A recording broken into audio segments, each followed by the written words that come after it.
elections and then for the governance. He's also a very clever man, and I needed his brains to help me govern the country effectively. And he's an honest person. He speaks honestly to you. He's not one of those people who have to guess what they're trying to say. He will say what he has to say very directly. And I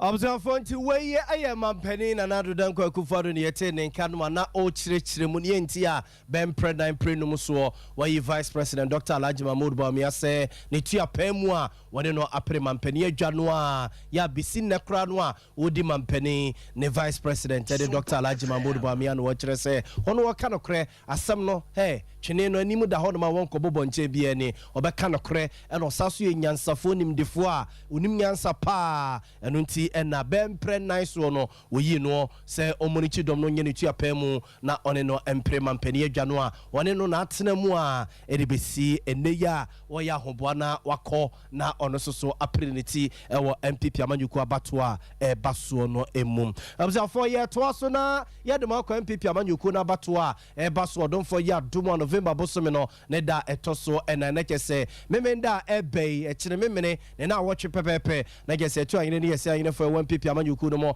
kwa akoto aba akwa yi pedimu a obedi MPP amanyuku nenim e de wonoma akọ 2024 elections no na kese why franka tufo e de amanyuku no na eno na global info analytics for abzafo mpempi no mota hwe petetekrem e kire se abato a e bia ye kwa akoto yi e bedane akwa akoto asomasi ana se bia be kwa akoto bente na so no wonoma e de niam agunsane ni e se bibidi a kire Ghana for se omo ehwe petetekrem no de omo huo ene se wan hwe ya ba no ebetimi apai MPP amanyuku abato no mo kwa akoto no yakopon ya adoma memenda ebeyi ewo oman Ghana fa na nyina no wan hwe ya ebetimi apai global info analytics for say omone MPP amanyuku atu ahene ene yesi ahene for bebro empem 9 ene echire ena edin komo ewo 275 constituencies awodo a ewo omamu nyina na omuno omudi nkomo no emu be aduanan emiensa echiri ponnum de wono echire se Vice President Dr. Alhaji Mahmoud Bawumia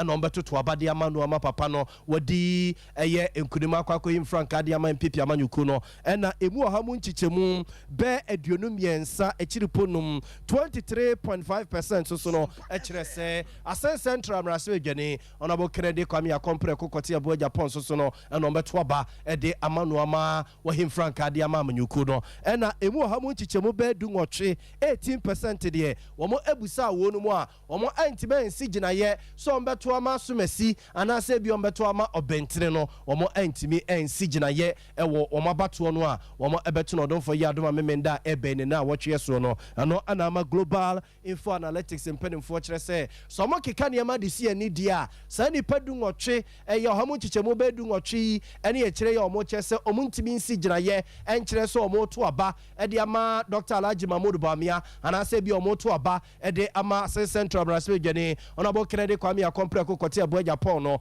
ama ebi ebetiba ye dren ama ba no akwakopan nso ni nyina mu no so omo afa wo mu a omo etimi si gina ye no ensam de aye adwuma de a na sese de ometima kase Vice President Dr. Alhaji Mahmoud Bawumia abato na MPP amanyuku ekwa akoto no wahuri edikan ya ohamu chichemu be aduanan miensa echiri ponum na kese 43.5% MPP amanyuku delegates no ena akyerese omo ebeto aba ede ama papa ebusiafo MPP amanyuku abato a ebasoi ye hyemo bose ye ne de akyire de befrato bia no ye mfa enkamemo ye to aso ne de ma consent fufuru na Ghana Center for Democratic Development ya etwenity afro ne CDD afi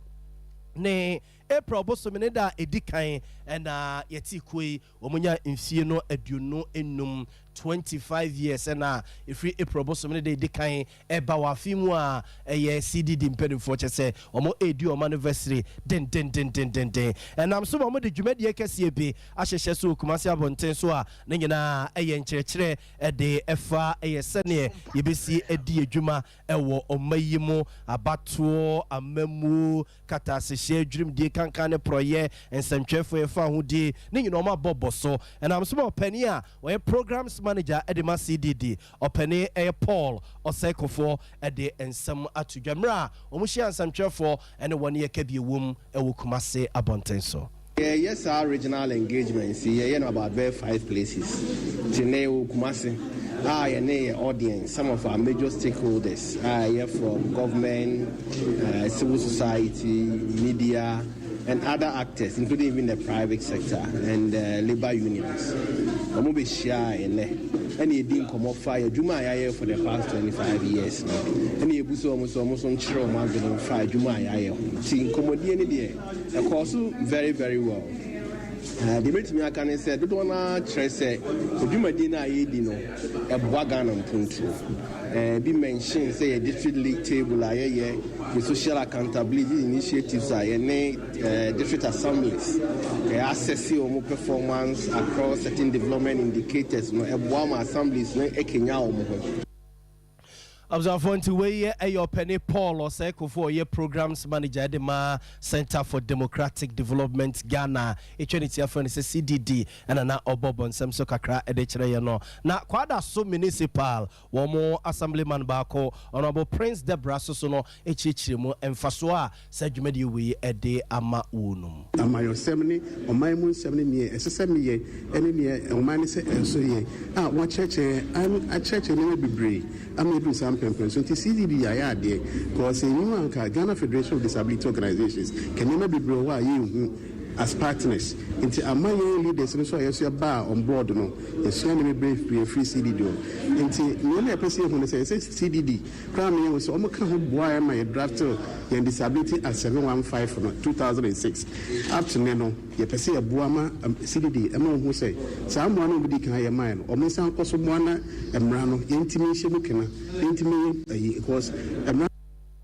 to way a honorable a Deborah Prince Deborah or assemblyman or quad so about to pursue us the attending Kawamra na CDD impeding for a do no mujuma and was sentimentum group on Kumase Abontenso no more Ashi assembly hold on no more acheche or more aniswa de no more juma one more a yemodiachro no more sono ama CDD impeding for hunum faswa or more juma more ye no enya a war a assembly who do no more and a na impeding for issues are june a day afahono. Yet also na Ghana Physician Assistants Association for and a dia desreto mampeni na na danko akufo watch my PC bema boa danim so mbesre no wada se wedi ekotojogu for mensa dan sem de suma was sema pache o omukuto monsem na ntwekosua mampeni omo emrantie no omo mabawa bebra pem e no omo awie suku a omo ewa atwene yemu sa ban be toto no atomiamia hodo no makwa ye adwuma sa doctor fo nkuma na boa ama yaresa ene yarehwe ho nsensem atumpone a aban atwitwi na ni se penimbo bi asebi impreduasa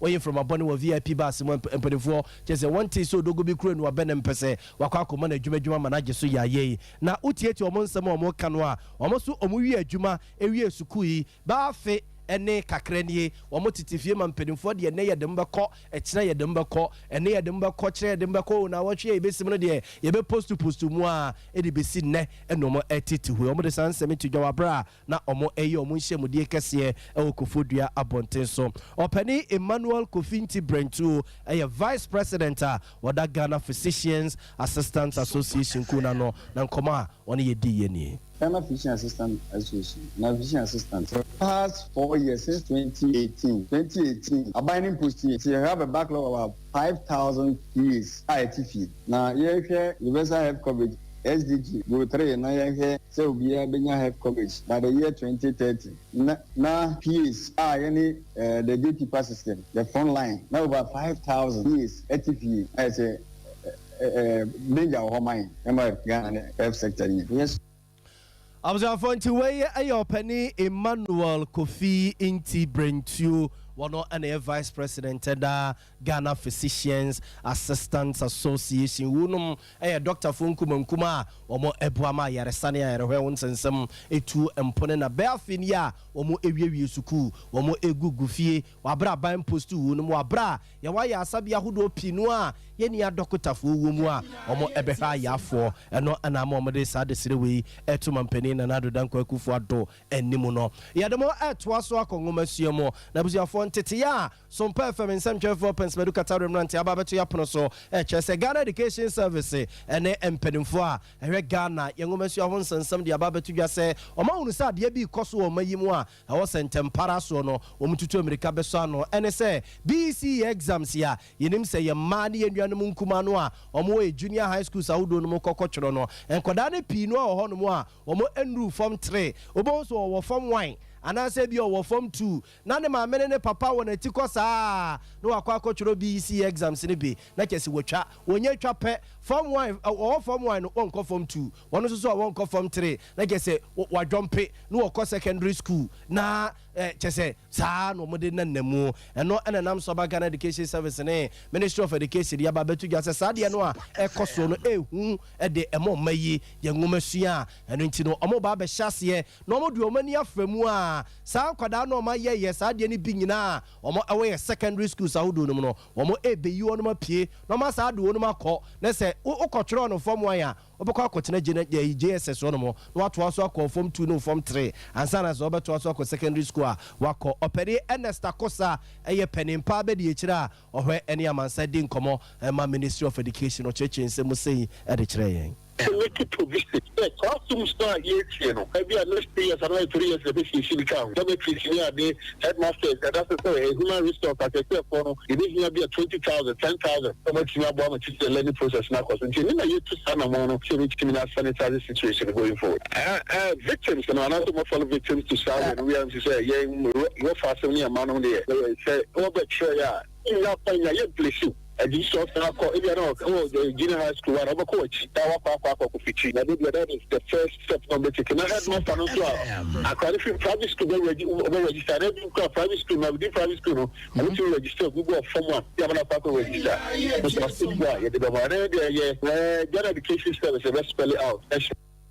Abzafo nti we your penny Ernest Akosa we ye penny pa be de ekira ohwani amansan edi nkomama tena ya ehwe Ghana ngomasua ho nsensem so na ochechi nsem e de akire no se omude omani e ba be di sa de na chipa na nkwada no a wo ma dwompie o form 1 na wa dwompie akwa BC exams no watwa na kese wa dwompie ko secondary school san nkwada ne nyina omu beti wonom wa wie school kura ye bechew ne asaso am akọ JSS na akọ wie anzana so beto aso akọ secondary school no a wato aso akọ abzafo ye kwa wonedie ho nsensem na Kumasi Metropolitan Assembly mpenimfo aya mamre ne amane a wo mo atu bibidi se operation keep Kumasi clean project ya wonoma apa hontuma e Kumasi abonten so na atena ya ehwe Ghana ya honedie ho nsensem ene yensuwa ho nsensem maame a wona ye programs manager e wo honom owurayere eye Charlotte akwaje e de etuja hia ho hia so mo ne eye assembly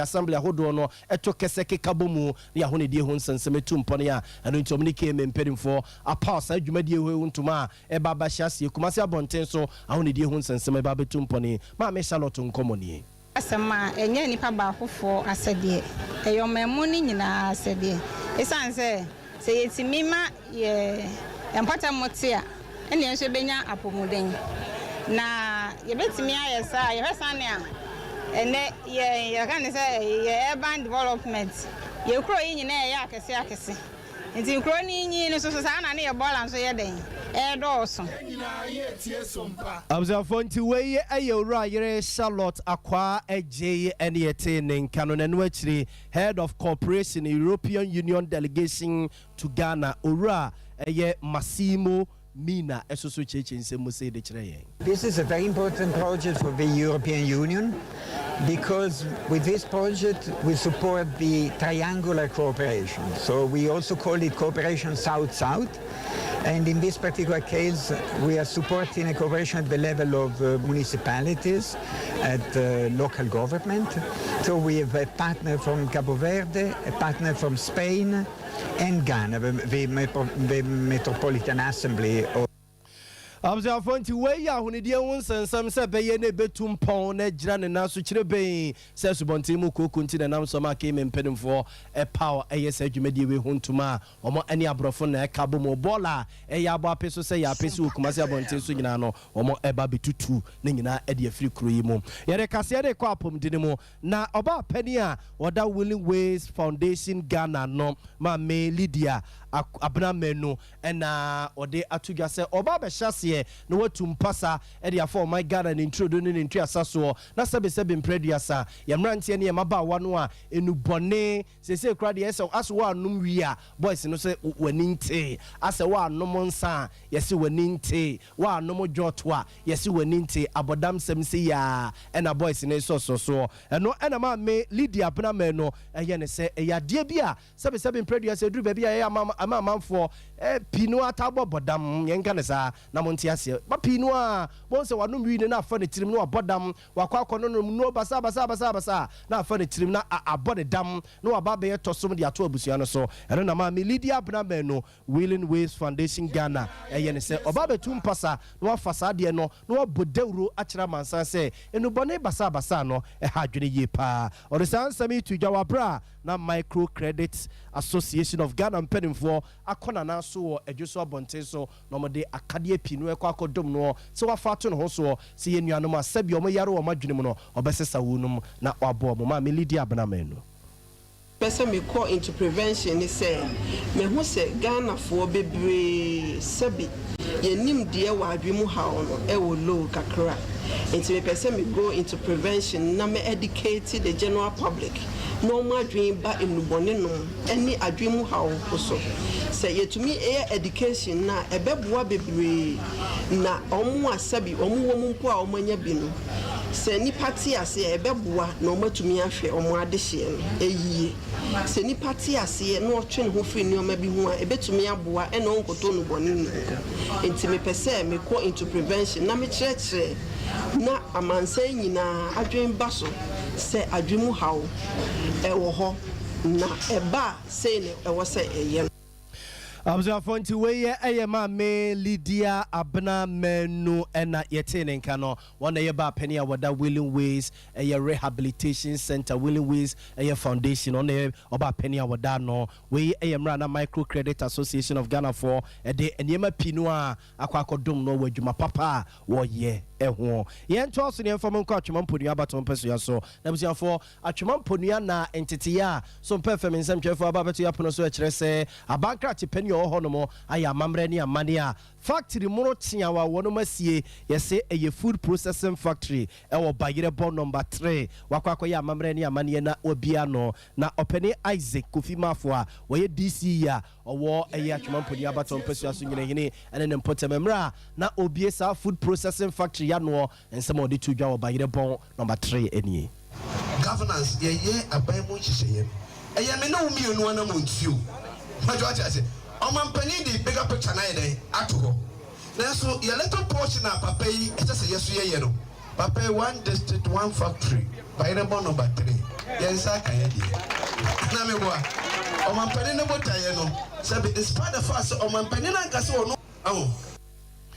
Abza fonti weye DC your watch mamponu abato mpeso ya so honorable Isaac Kofi Mafo ne yete ne nken 1 district 1 factory no wono abie fofra no chia on fefefe food processing factory o bayire bon number 3 ana na o kasade afa ho no na pade kwanchefo a abza fo se dwumadi we sine na so Dr. Ernesto Poku Ajman wono so ekire sa factory we adwuma wono mo eba beye pani niane a womo ebeye ewo mpotemu ho no so you need yɛtikwa yɛ muntimi tini ni nwanti yɛ fatrata nyɛ dwuma wɔ ha mesɛ wa sɛ mo kɔ mo muhyia na mo kyɛ tratters na mo ma bayire bɔn ha mo yire bi sɛ ɛyɛ bɛyɛ dwuma paa ɛyɛ nneɛma bi a bɛboa me atima yɛ dwuma na aboro so ama yɛ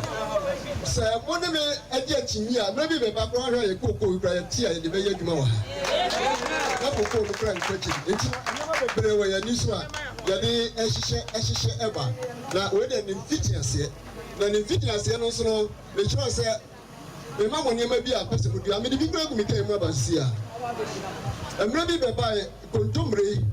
na bɛyɛ ho adwuma wɔ ha Observe for way Dr. Ernesto Poku Ajima wono any penny kofabaya sa a food processing factory we are womo bia no wo bayere bon number 3 no esi ne na so ye gira we so na no pay nsema e papa no de be so mo na busian for ye de mo esi ne asore amade ache bi adwumadi atowa so me de ede na ya bo amale bia boga kosio so mo na chinchin fide de ma me no pay na asante ye bo Benedict so ye semfo penny a osanse no mo ede e ma me ano pay for Yamamo Achi.